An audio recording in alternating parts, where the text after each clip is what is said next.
We will now study the implementation of this per se data structure that we conceptually just introduced. So it's implemented inside the class sparse set in MiniCP. And as you can see, I didn't lie to you. There are two arrays. One is called values and one is called indexes. Okay, and this is the mapping and these are the values of the domains. And you also have the size here of the domain. You might notice that instead of a regular integer, size is stored inside what we call a state integer. For now, just consider that it's a regular integer in Java. And you can create this integer using make state integer. But the specificity of this integer is that it can restore and backtrack its value as it was before in a node of the search tree. But don't consider this for now. We will explain it a little bit later. This is related to the state manager that we will explain in a subsequent video. So in the constructor, we only initialize these two arrays. And we also initialize the size and the minimum and the maximum of the domain.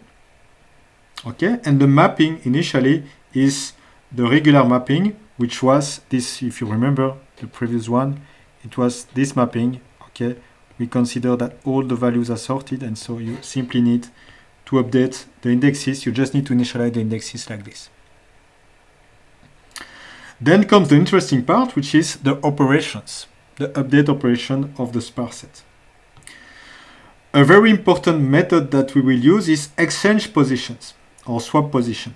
This operation is this one, is when you want to exchange two positions inside the value array. If you exchange these two positions, you also need to reflect it on the indexes. And as I told you, we can do it in constant time. And this is exactly what we are doing here. We are updating the indexes. So we are swapping the two values, and then we reflect the change also on the mapping from the index array like this in blue.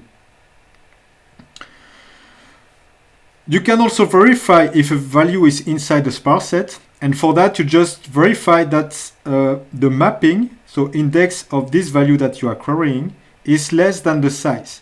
Okay, if you fall before the size, you consider that the value is still inside the sparse set. If you fall beyond the size, as it is the case here with this green arrow, then you say that it's not part of the set. You have the remove operation. The remove operation will simply exchange the position and then decrement the size at the end, and we will swap the position with the one at the last position at s-1, as is the current size. If you want to remove all the values, you simply set the size to 0. And this is to remove all the values less than a given specific value. This is a little bit more inefficient because you need to iterate over all the values from the minimum up to the value v that will become the upper bound of the set. And you will remove each of them one after the other. Okay? So the time complexity of this is in the order of the number of values that are still in the set. Okay, that was for the sparse set. Now we also have an interface for the domain, and this is what I will just explain.